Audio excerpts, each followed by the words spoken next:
En la reunión del día de hoy vamos a presentar programación inicial de ventilación mecánica, que va a estar dada por el doctor Ronald Pailumani, médico intensivista, jefe de la UCI del Hospital Barro Luco. Esperamos que todas las dudas las hagan por el chat y al final de la reunión expondremos estas dudas. Gracias. Gracias, muy buenas tardes. No, deja. Gracias, muy buenas tardes. Vamos a iniciar con este tema que es muy importante, que es la programación inicial de la ventilación mecánica, dada la contingencia. El escenario en el que nos vamos a encontrar con esta charla es aquel paciente que llega a la unidad de cuidados intensivos de urgencia, donde se vaya a ventilar un enfermo, y tenemos que tener la primera aproximación acerca de la ventilación mecánica. Es decir, ese paciente que llega, se intuba, está sedado, está relajado, con bloqueos neuromusculares, y nosotros vamos a hacer la primera aproximación a la ventilación mecánica. Esta diapositiva la vamos a ver nuevamente al final, pero estos son los consejos generales que tenemos que tener en cuenta para la programación inicial de la ventilación mecánica. Tenemos que elegir el modo con el que más estemos familiarizados. Probablemente la modalidad controlada por volumen o volumen control sea la modalidad más frecuente en nuestro medio. Por las condiciones en las que nos encontramos, tenemos que potenciar el conocimiento de la ventilación mecánica controlada por volumen. Recordando siempre que el flujo de estos pacientes tiene que ser como una onda cuadrada. Recordar además que en la programación inicial de la ventilación mecánica partimos siempre con la PO2 100% de 1 para buscar una saturación entre 8 a 92%. En condiciones graves, incluso uno podría bajar esa meta a 85%, pero esta meta inicial, saturación entre 8 y 92, tiene que ser nuestro objetivo. No es necesario buscar saturaciones de 100% necesariamente. Posteriormente tenemos el volumen corriente, que tiene que ser ajustado al peso ideal según la talla. Vamos a ver las fórmulas más adelante. Iniciamos con 7 ml por kilo y después de la programación inicial, ajustamos el volumen corriente de acuerdo a la patología del enfermo. En este caso estamos hablando de pacientes con falla respiratoria grave, síndrome de distrés respiratorio, que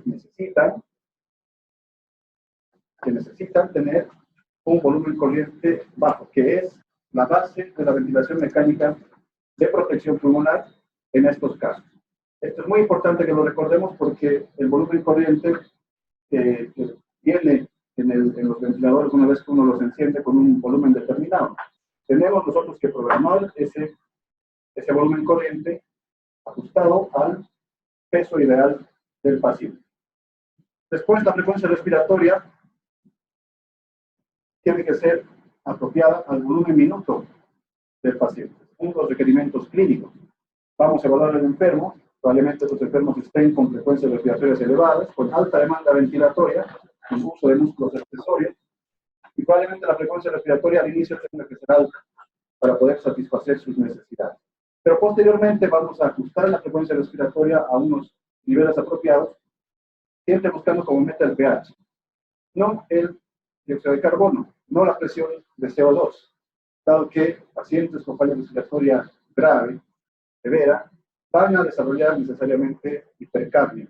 Y la hipercapnia, más allá de ser una consecuencia de la ventilación mecánica de protección, a bajos volúmenes corrientes puede ser incluso protector. Después nos encargamos de ajustar el FIT y la FIO2 de acuerdo a unas tablas bastante prácticas que, según la oxigenación y la monitorización de la ventilación mecánica, vamos a ver. Esta diapositiva la vamos a poner nuevamente al final para que la recordemos plenamente.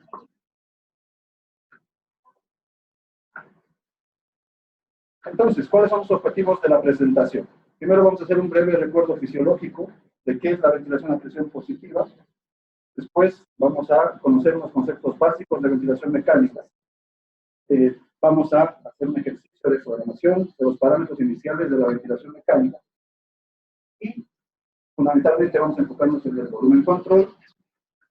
Y vamos a conocer ¿Cómo monitorizamos de forma inicial? La primera aproximación, monitorización básica de la ventilación mecánica.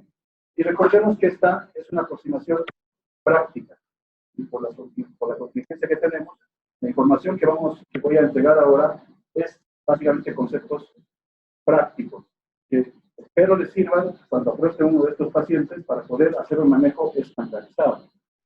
No vamos a meternos con mucha información respecto a, entre comillas, la evidencia de que hay en este tema, dado que la programación inicial de la ventilación mecánica es más o menos estándar en general.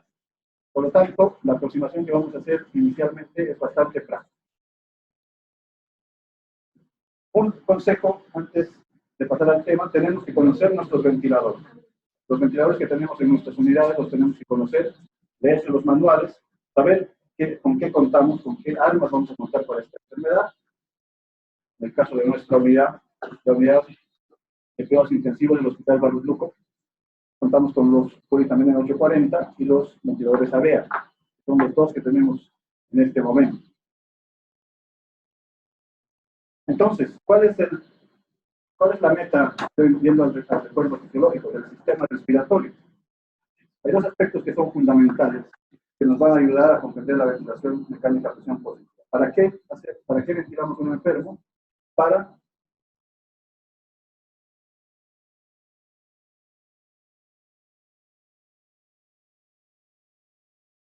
dada en pacientes ventilados de forma pasiva. Por lo tanto, la ventilación como tal es lo que vamos a hacer. El proceso de respiración es complejo, es a nivel celular, a nivel de la mitocondria. La respiración como tal se produce dentro de la mitocondria cuando entra el ciclo de Krebs el oxígeno y se produce el CO2 como producto final. Entonces, ¿cómo es la ventilación normal? Todos, entre comillas normal, todos estamos a ventilación a presión negativa, es decir, inspiramos de forma activa utilizando los músculos respiratorios y la aspiración es en general pasiva. Los alveolos no se colapsan durante la presión negativa gracias al surfactante. Y además hay una presión que se ejerce por los músculos respiratorios, por el diafragma que se contrae, para poder aumentar la elasticidad del pulmón. ¿Y qué pasa con la ventilación a presión positiva? Es una ventilación artificial. Estamos hablando de una asistencia respiratoria netamente mecánica. Por lo tanto, es pasiva. La inspiración es un proceso pasivo, a diferencia de la ventilación a presión negativa normal. Respecto a la ventilación mecánica, esta puede ser no invasiva, puede ser invasiva. Nos vamos a enfocar ahora en el aspecto invasivo netamente. Recordar que es un soporte temporal y tiene que estar personalizado a las necesidades del enfermo y cambia en su evolución. Es decir, un paciente que tiene un volumen corriente determinado, presiones de monitorización determinadas un día, dentro de 2 o 3 días puede evolucionar y estar peor. Y recordar además que la ventilación a presión positiva trae complicaciones. Cuando es mal utilizada, trae complicaciones.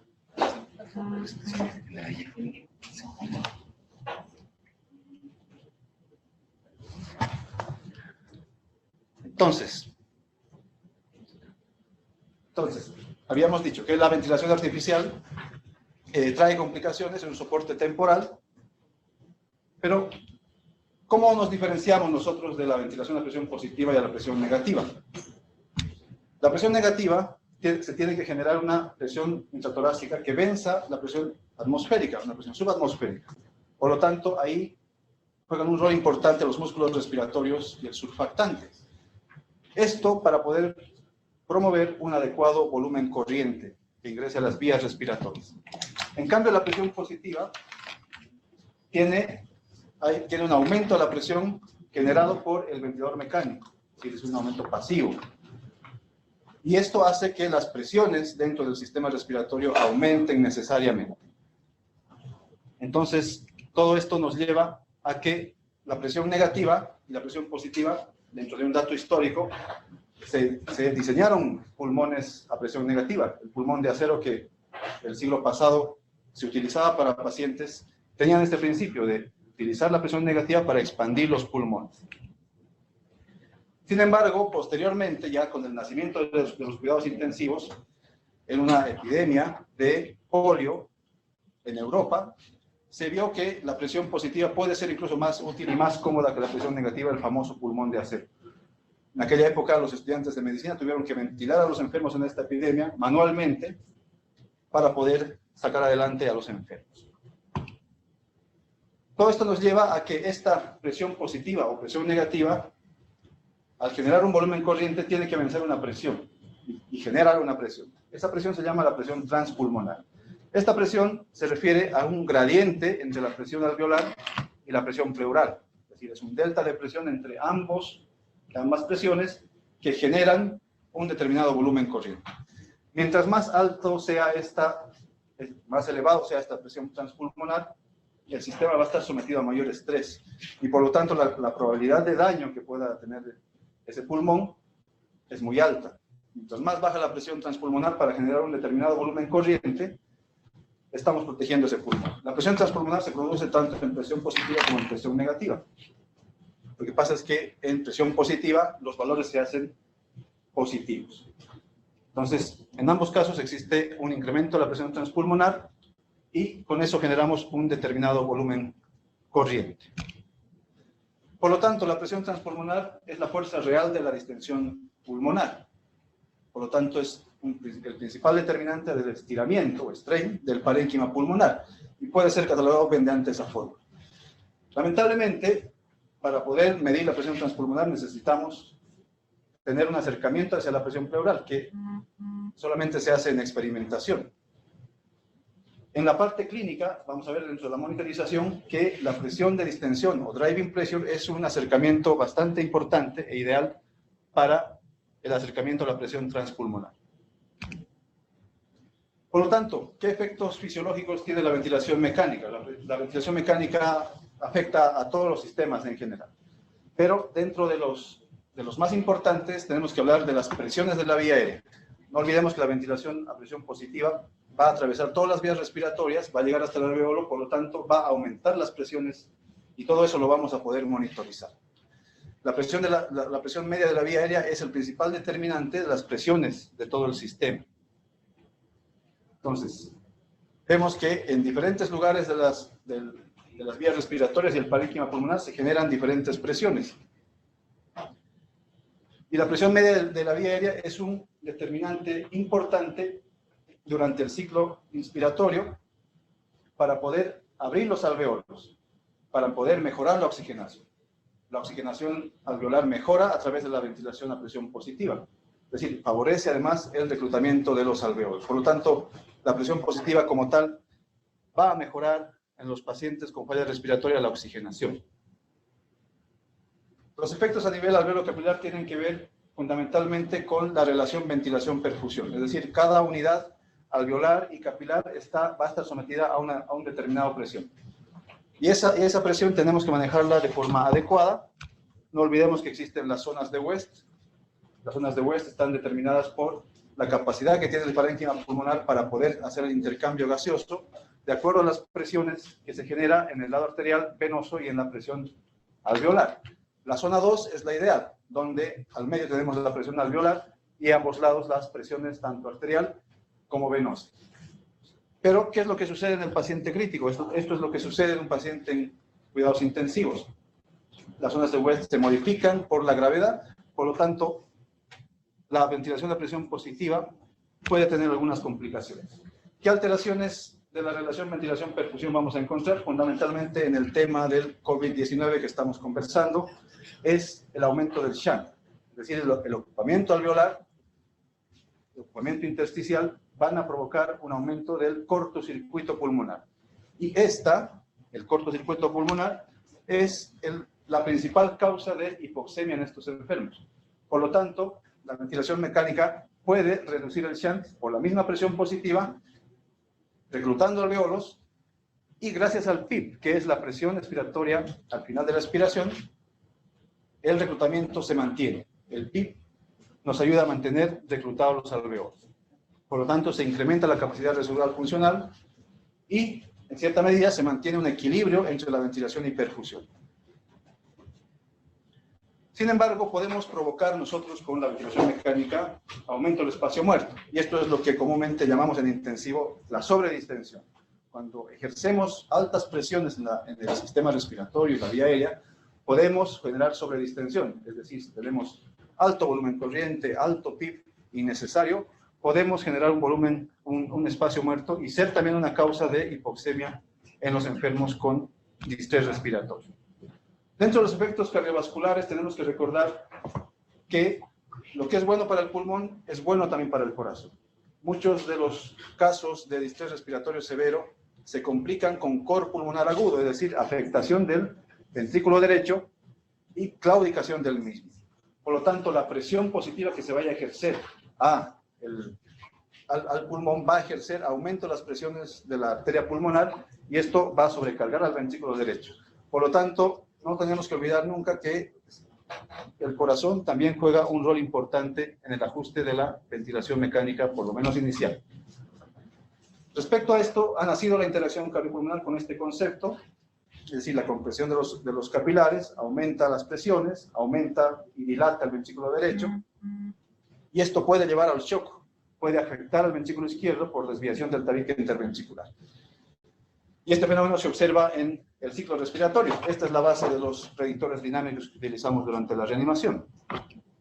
Esto es lo que pasa con la interacción cardiopulmonar.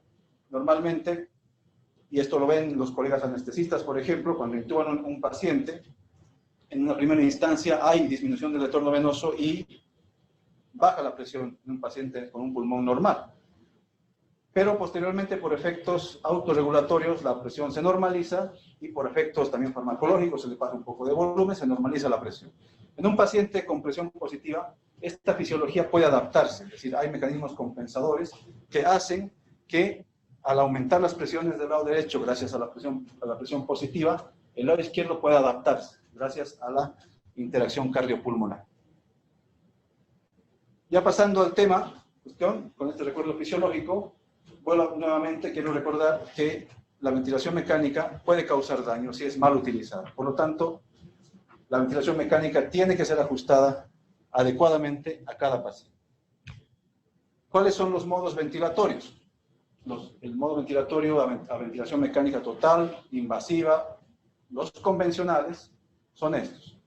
Los controlados por volumen o presión, asistido controlado por volumen o presión, el DCMB no lo vamos a mencionar prácticamente. La ventilación espontánea, que está en otro capítulo, y está puesto en rojo lo que vamos a ver ahora. La ventilación mecánica convencional se basa en estos modos ventilatorios, controlado por volumen, asistido controlado por volumen. Para este tema en particular, gran parte de nuestros enfermos van a ser ventilados en estos modos ventilatorios. No se recomienda el uso inicial de la ventilación mecánica con modos ventilatorios no convencionales, de los cuales no existe mucha experiencia y tampoco existe muchos resultados clínicos evidentes.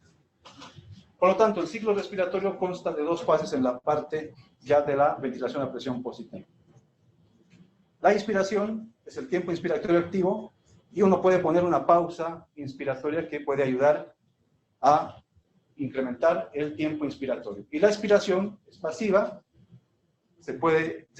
hay el movimiento al exterior de los pulmones y también puede haber una pausa expiratoria. Este es el gráfico clásico de una monitorización de la ventilación mecánica en volumen control, una gráfica de monitorización de presión por tiempo, donde vemos en amarillo el disparo, es decir, este paciente está en asistido controlado, inicia la ventilación mecánica, el ventilador mecánico asiste al paciente, hay una fase inspiratoria, una pausa inspiratoria, que se correlaciona con la presión pleural y la fase expiratoria. Fíjense que no llega a cero en la expiración. Ese es el PIB que estamos dando al paciente. El disparo en pacientes con distrés respiratorio van a estar sedados en ese momento, van a estar conectados, es decir, con bloqueantes neuromusculares. Por lo tanto, el disparo lo va a iniciar el ventilador mecánico. Cuando el paciente ya empiece a pasar el efecto de los sedantes, van a hacer un disparo propio, que es lo que se define como el disparo como tal. Y el ciclado es un concepto importante que recuerden, que es el fin de la fase inspiratoria e inicio de la fase expiratoria. Esto está vinculado a las variables de ciclo de la ventilación mecánica. El ciclado es muy importante porque, de acuerdo a la modalidad ventilatoria que estemos utilizando, es el tipo de ciclado. En nuestro caso, en la modalidad volumen control, el ciclado es por volumen. Es decir, nosotros programamos, por decir, un volumen corriente de 400 ml.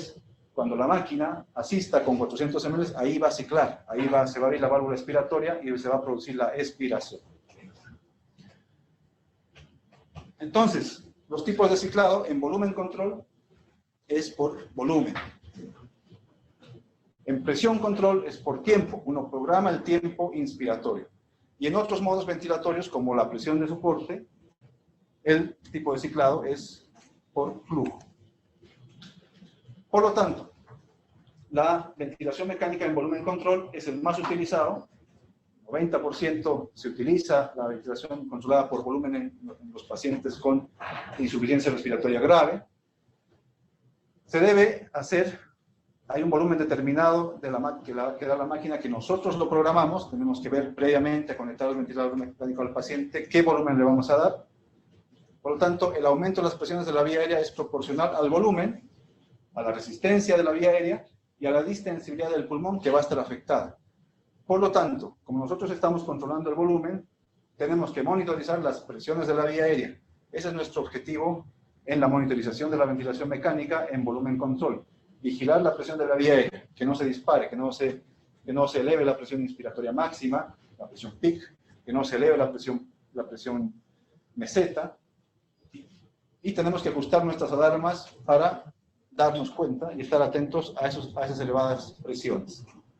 Y el tiempo inspiratorio puede depender de dos factores: la frecuencia respiratoria, el flujo y la pausa que le vayamos a dar.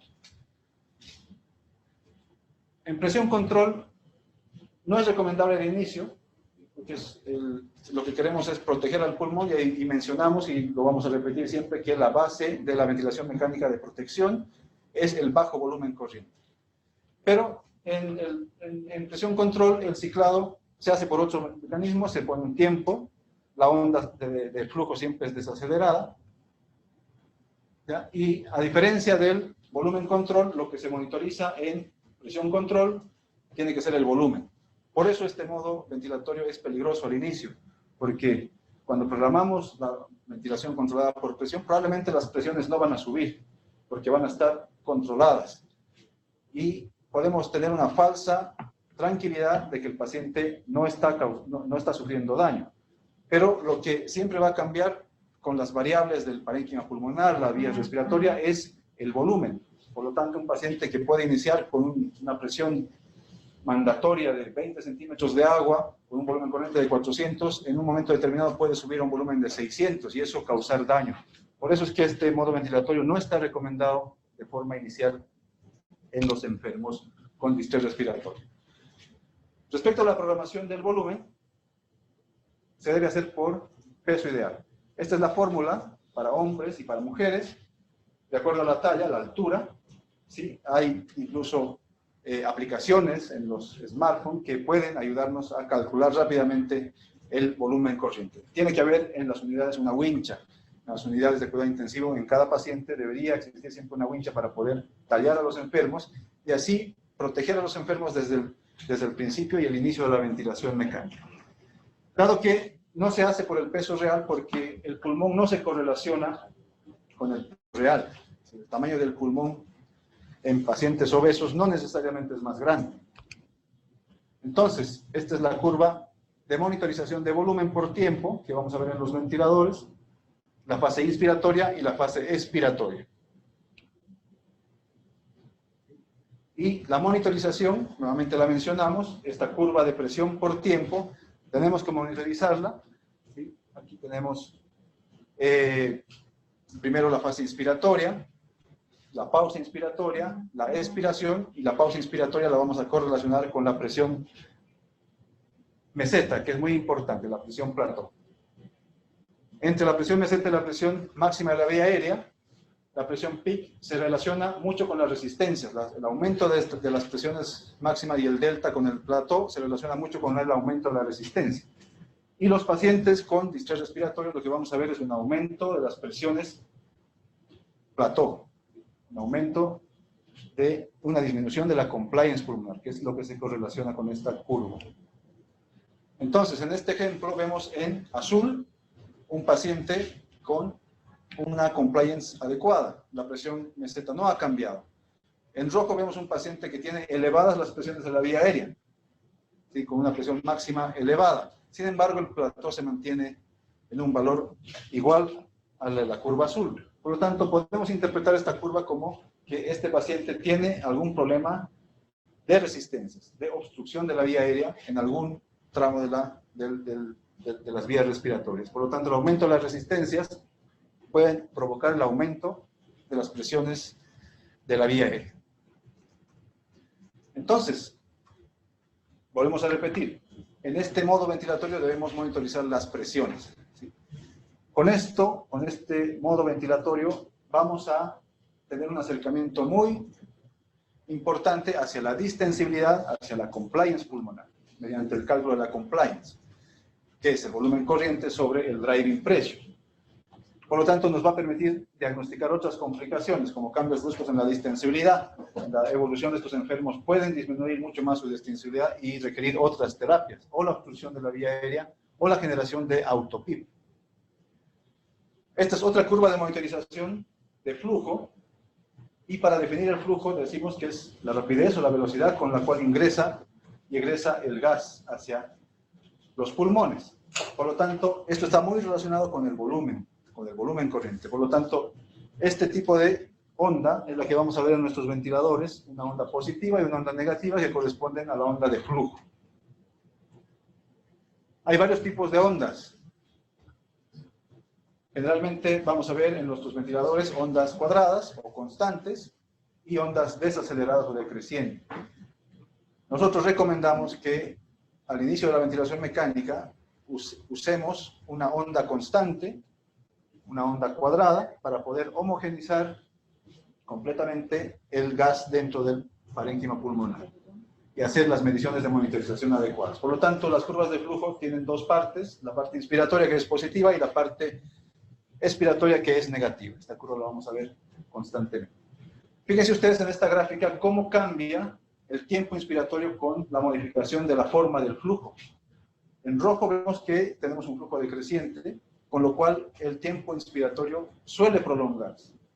Entonces, en azul vemos que el tiempo inspiratorio es más corto en flujo constante, porque el aire entra de forma constante y más rápido hacia las vías respiratorias.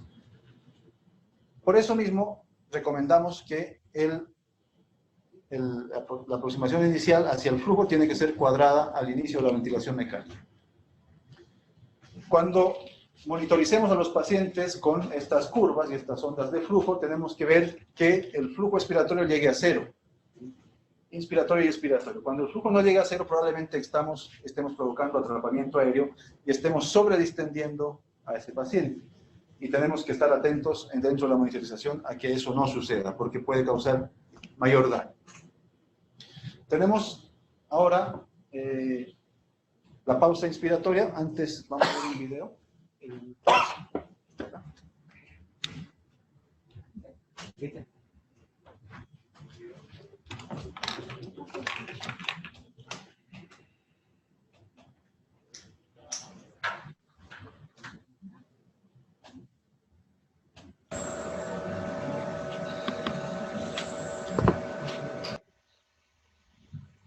Es un ventilador ABEA que tenemos en la unidad,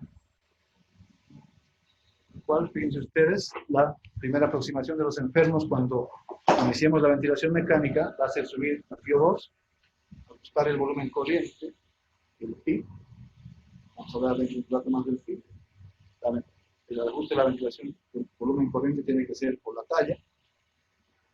Y aquí vamos a empezar a ver las curvas de monitorización. En este caso tenemos arriba la curva de monitorización, presión por tiempo. Después, flujo por tiempo y volumen por tiempo. En rojo está la fase inspiratoria, en azul la expiratoria. Nosotros controlamos todos estos parámetros que están aquí abajo del ventilador. La frecuencia respiratoria, el volumen corriente, el flujo, el tiempo inspiratorio o la pausa inspiratoria, el PIB la sensibilidad del trigger o disparo y la PO2.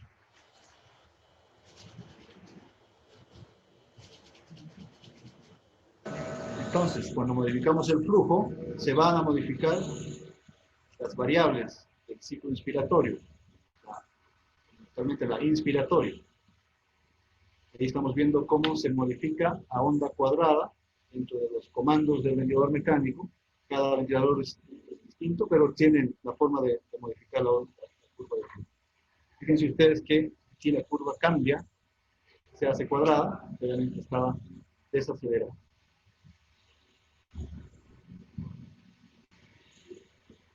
Podemos poner una pausa inspiratoria para poder aumentar el tiempo inspiratorio.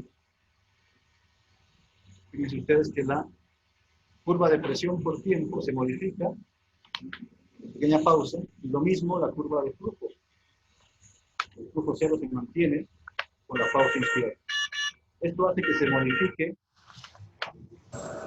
la relación inspiración-expiración.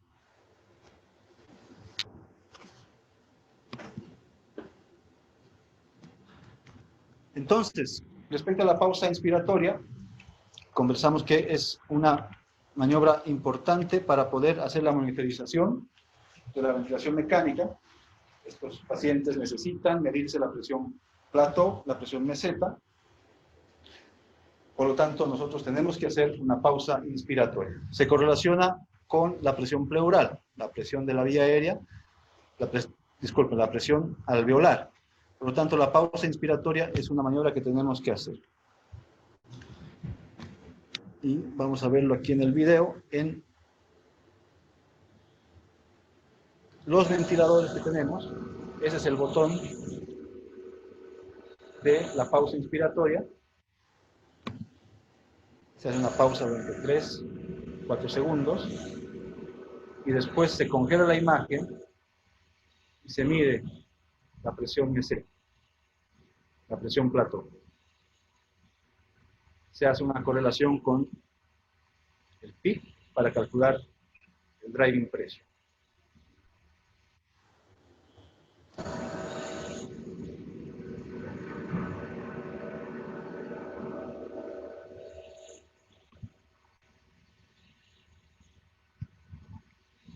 Después tenemos la programación del PIC y la FIO2. La FIO2, dijimos que tenemos que partir por una FIO2 100% para asegurar una adecuada oxigenación. Aprovechamos la sedación y bloqueo neuromuscular del enfermo, que fue sometido a la intubación, para poder ajustar los parámetros, calcular la mecánica, medir la monitorización.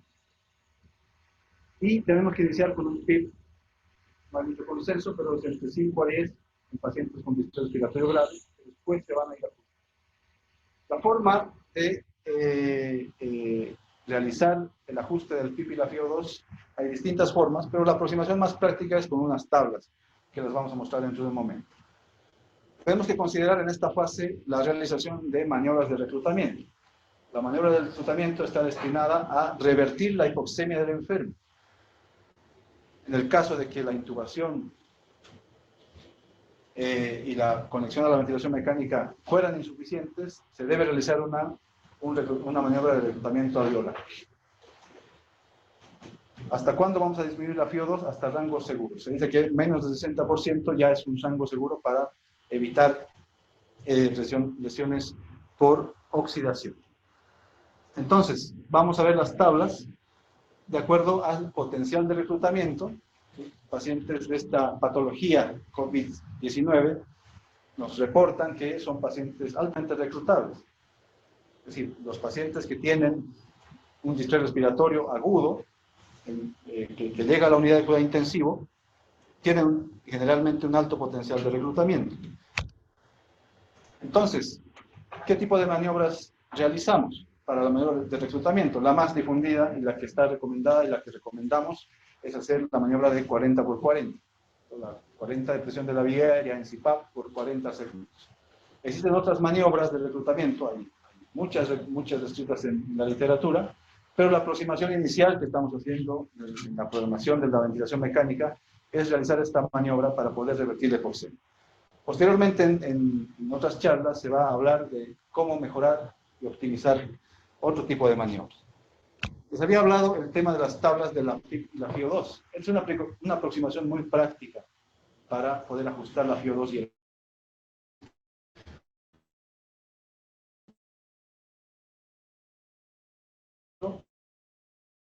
ya lleva muchos años, desde el año 2000, y abajo el alto potencial de reclutamiento, es decir, pacientes que necesitan PIB alto para poder mantener una oxigenación adecuada, son altamente reclutables, validado por el estudio LOB.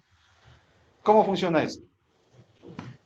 Nosotros partimos después de una maniobra de reclutamiento con FIO2 de 1, FIO2 de PIB de 24, y vamos ajustando la ventilación mecánica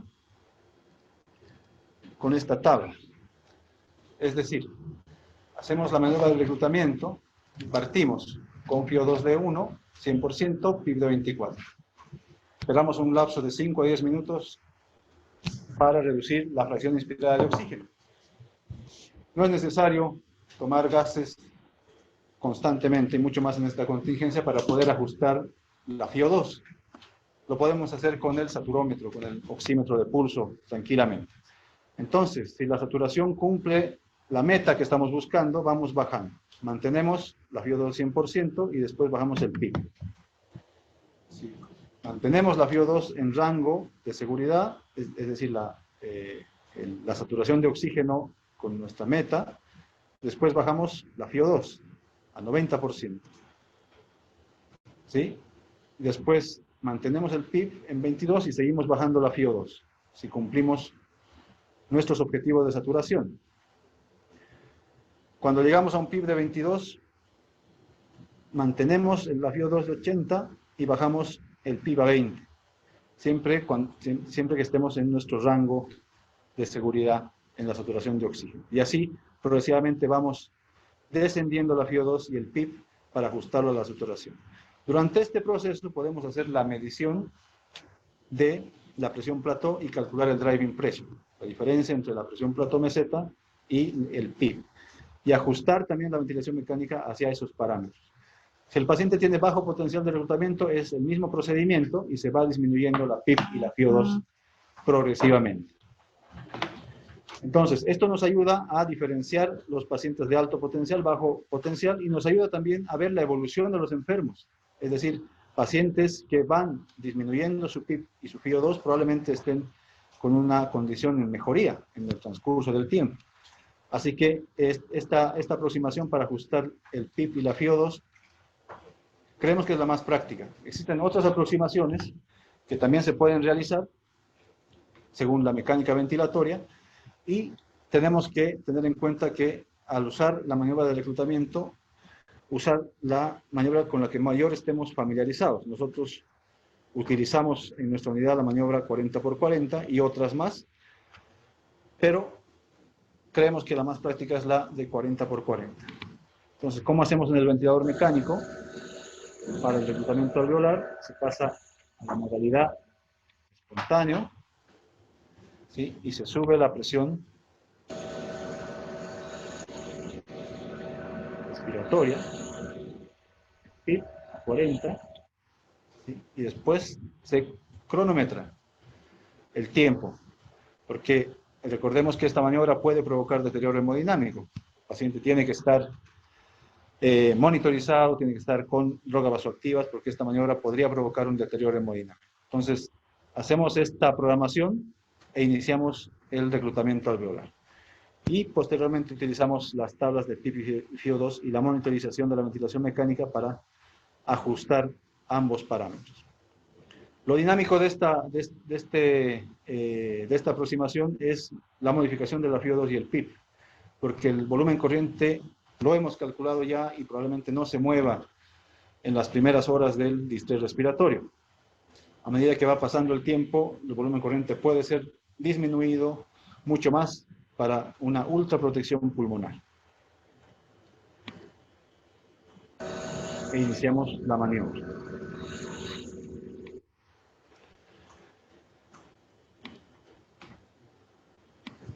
Entonces, agradezco su atención y vamos a volver a la primera diapositiva para que no se nos olvide qué aproximación tenemos que tener con los pacientes recién intubados y a los cuales se va a programar la ventilación mecánica. Muchas gracias.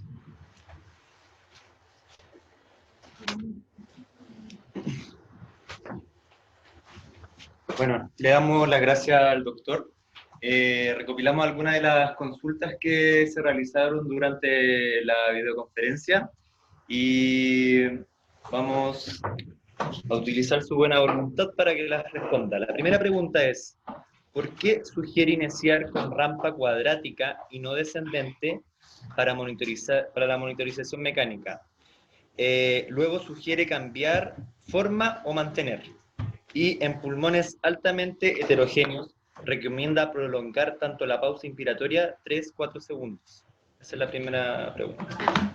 Sí, bueno, la forma de flujo cuadrada es la programación del flujo en la que vamos a tener una homogenización del gas y del aire que está ingresando a los pulmones, por lo tanto, va a ser más fidedigna la monitorización de la ventilación mecánica con una onda cuadrada que con una onda desacelerada. Esto en pacientes con patologías agudas, distrés respiratorio, por ejemplo. En pacientes que tienen otras patologías, probablemente la onda cuadrada sea incómoda para los enfermos, porque el aire ingresa bastante rápido y se mantiene en el tiempo inspiratorio. La curva desacelerada, en nuestra práctica la utilizamos y la cambiamos cuando el paciente ya va mejor, ya va cambiando ya va mejorando el distrés respiratorio, pero para una adecuada monitorización necesitamos que el paciente esté con una onda cuadrada. La siguiente pregunta. Cuando se hace la maniobra de reclutamiento 40×40, ¿se hace con rampa y se aumenta gradual? No, no se hace gradual. Hay otra maniobra que es ascendente, con una impresión control, que no la vamos a describir en esta presentación. La maniobra de 40×40 es corta, dura solamente 40 segundos. Y uno eleva la presión de la vía aérea hasta 40 centímetros de agua. Y lo que hace es aumentar el PIP, es decir, la presión de la vía aérea. La única presión que vamos a tener en esos 40 segundos es la presión que está ejercida por el PIP. Entonces, en esos 40 segundos, la monitorización que vamos a ver en el ventilador mecánico es 40 centímetros de agua. Se cumplen los 40 segundos y hay que volver a la modalidad volumen control. Siguiente pregunta. ¿Cada cuánto tiempo se recomienda hacer maniobras de reclutamiento? Miren, eso no hay consenso. Las maniobras de reclutamiento generalmente se realizan entre 2 a 3 en pacientes con distrés respiratorio. Nuestro objetivo es revertir la hipoxemia sin causar daño en el pulmón. Es decir, no realizar maniobras de reclutamiento más allá de 3 veces porque después podemos dañar más el pulmón. Pero en general, entre 1 a 3 maniobras, los pacientes salen del estado de hipoxia. Y después, si persiste en ese estado, ya dentro del protocolo de cada unidad, se debe avanzar hacia otras terapias, hacia otras maniobras de rescate, por ejemplo, prono, para poder revertir la hipoxia del enfermo. Doctor, ¿alguna posibilidad de explicar de manera más concreta la maniobra del 40×40? ¿Se puede en esta Sí, podemos ver el video otra vez.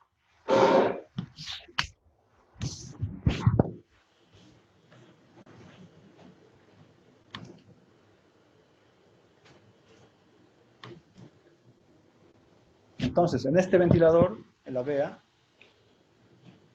estamos en este momento en volumen control. Supongamos que este paciente tiene hipoxia, está desaturando, y vamos a hacer una maniobra de reclutamiento. Previamente tomamos nuestras previsiones, avisamos a la enfermera, avisamos a los colegas, al kinesiólogo, que vamos a hacer la maniobra. Tenemos preparado las drogas vasoactivas en caso necesario, y cambiamos la modalidad a CPAP, presión de soporte. Y ahí ajustamos y subimos el PIP hasta 40.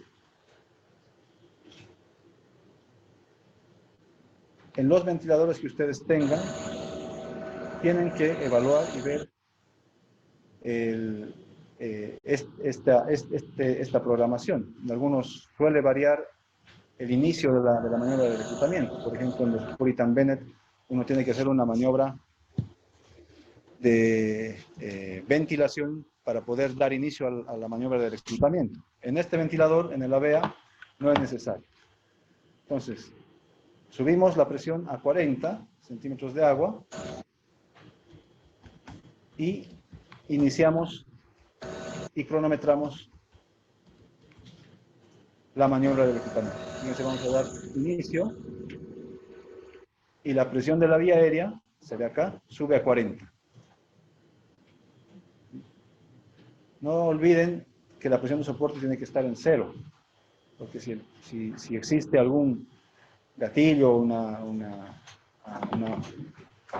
esfuerzo ventilatorio que no hayamos logrado percatar, el paciente puede inspirar y tener mayor volumen corriente. Sin embargo, en esta maniobra el paciente tiene que estar profundamente sedado y bloqueado, con bloqueante neuromuscular. Entonces, fíjense ustedes que la presión de la vía aérea llega hasta 40 centímetros de agua.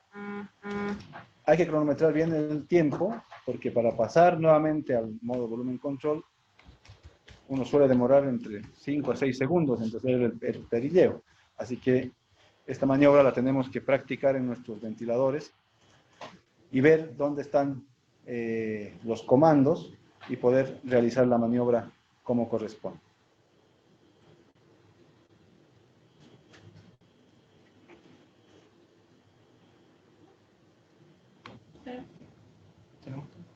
¿Podemos hacer? Sí. Otra pregunta.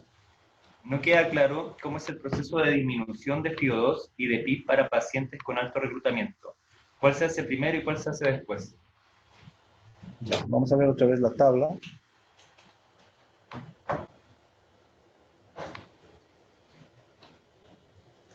Entonces, vamos a suponer que nos llega un paciente con COVID-19 y tiene alto reclutamiento.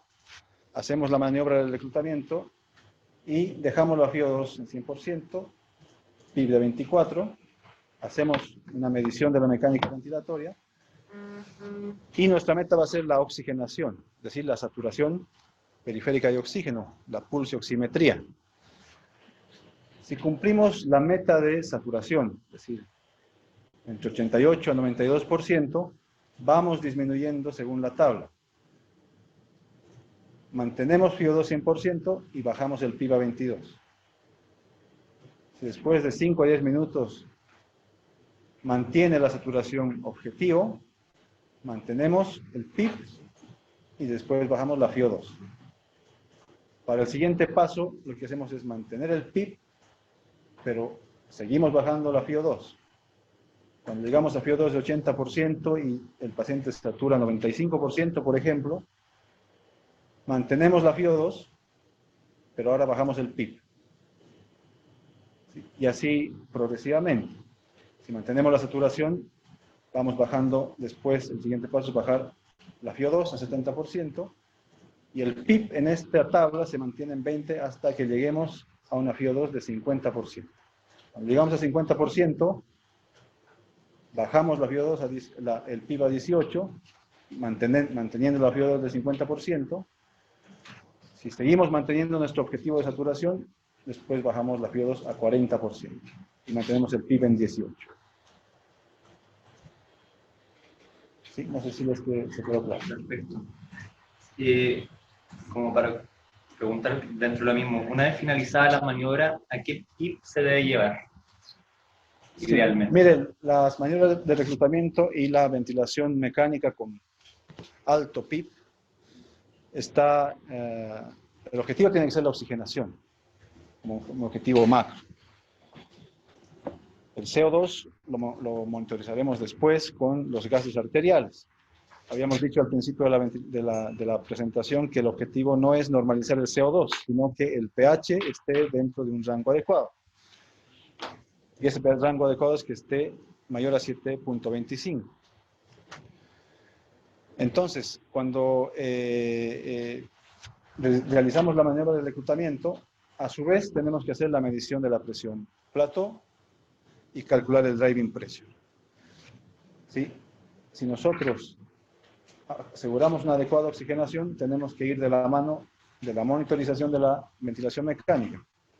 ¿Cuáles son las metas de las presiones de la vía aérea? Una presión plató menor a 25 y un driving pressure menor de 15. Esas tienen que ser nuestras metas y vamos de forma dinámica ajustando la PIP y la FiO2 y al mismo tiempo verificando que no nos vayamos a pasar del rango de presión de distensión ni de la presión plató. Las preguntas que hay son respecto a lo mismo, creo que ha dejado bastante claro, así que queremos agradecer la presencia del doctor. En el chat va a estar la disposición de los links para las siguientes presentaciones. El doctor va a realizar esta presentación una vez más para quedar la grabación posteriormente que vamos a subir a las distintas redes, tanto de Hospital Digital como de la Sochimi. Y esperamos que haya sido de gran ayuda para todos y que siga siendo un aporte al intensivo. Muchas gracias. Gracias. Para terminar, le vamos a compartir por el chat los links que son para las capacitaciones de intensivo que se van a realizar en las jornadas de la mañana, desde las 12 hasta las 1:30 aproximadamente, y también vamos a disponibilizar los links que son para las capacitaciones de APS y urgencia. De igual forma pueden conectarse para aprender y no está de más eso. Sin embargo, está destinado para las capacitaciones de servicios de urgencia y también para los profesionales de la salud de los centros de atención primaria. Así que vamos a disponibilizar todos esos links, son 12 en total, y de cualquiera pueden acceder para tener acceso a las mismas jornadas. Por otro lado, queremos invitarlos a participar de la conferencia que se dará mañana a las 12 del día, que va a ser realizada por Idalia Sepúlveda, que ella es enfermera especialista en cuidados intensivos y nos va a hablar sobre los cuidados del paciente ventilado. Es importante, es un tema que está dedicado, si bien al grupo más de enfermería, pero todos quedan cordialmente invitados todos a seguir conectándose a cualquiera de las capacitaciones que les vamos a brindar. Así que eso, los dejamos cordialmente invitados, le agradecemos la presencia del doctor Ronald y muchas gracias por su alta convocatoria de nuevo. Llegamos alrededor de 1.400 participantes hoy día conectados, lo cual es un hito para la salud pública de nuestro país, y la verdad es que MinSal está haciendo todos los esfuerzos para tratar de mantenerlos capacitados y al día en lo que respecta a los cuidados del paciente en las unidades de cuidados intensivos. No sé, doctor, si quiere decir algo. No, muchas gracias por la invitación. La Sochimi está a disposición siempre con varios expertos para poder resolver las preguntas que van a surgir en esta contingencia del COVID-19, fundamentalmente para el manejo de pacientes críticos. Así que los invito a visitar la página web de la Sociedad Chilena de Medicina Intensiva, la original, y hasta la próxima. Muchas gracias.